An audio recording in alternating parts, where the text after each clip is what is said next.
Hey, good morning, guys. We're doing Daniel chapter 3 today, and this is a pretty exciting story. And I think most of us know this. This is a story where the king made this image, and king of Babylon told everybody, "Hey, you need to bow down. You need to worship this image. And anybody who doesn't, I'll throw them in the fire, in a furnace, in a fiery furnace." And Shadrach, Meshach, and Abednego, they wouldn't bow down to that image, and so the king had no choice but to throw them in the fire, and the king looked in the fire and says, "Hey, I thought I threw three, but now there are four, and they're walking around. Bring Shadrach, Meshach, and Abednego back out." And then they ended up serving. He sent a command throughout all of Babylon to serve. Don't talk bad about their God, because that was the top God. He was the God of all gods, and that's just a quick snippet of this whole story right here. And you wouldn't think it, you wouldn't know it by reading it, but this is actually chapter 3 actually happens about 20 years after chapter 4. So this isn't as we're going through this Daniel, however short this book is, it's not one day after another.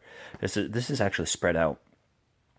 But what really was speaking to me this morning when I was reading this here is the correlation between this particular chapter and Revelation 14, particularly verses 8 to 13.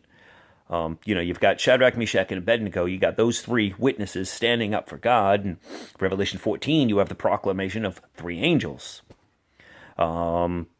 If we read here in chapter 3, verse 4, it says, "And the herald cried out, to you it is commanded, O peoples, nations, and languages, that at the time you hear the sound of the horn, the flute, the harp, the lyre, and the psaltery, and symphony, with all kinds of music, you shall fall down and worship the gold image that Nebuchadnezzar has set up, and whoever does not fall down will be cast immediately into the midst of the burning fiery furnace." Let me read you Revelation 14, verses 9 and 10. It says, "Then the third angel followed them, saying with a loud voice, if anyone worships the beast in his image and receives his mark on his forehead or on his hand, then he himself shall also drink of the wine of the wrath of God, which is poured out full strength into the cup of his indignation. And he shall be tormented with fire and brimstone in the presence of the holy angels and in the presence of the Lamb.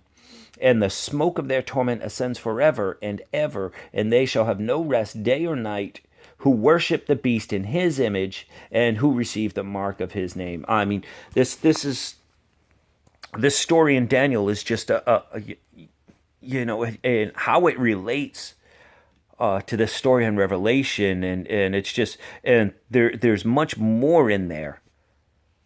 It's you worship the image now, and you'll have fire later.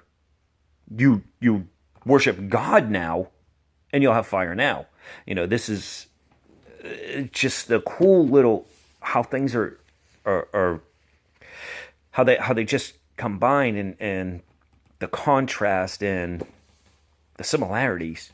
So please take some time and read over this story. Read over this chapter 3. It's not very long, and then read over Revelation 14, particularly verses 8 to 13. And share what God puts on your heart. You want to do a good study of Revelation? You want to do a good study and have God just start working in you and start teaching you things? Start here. This is good.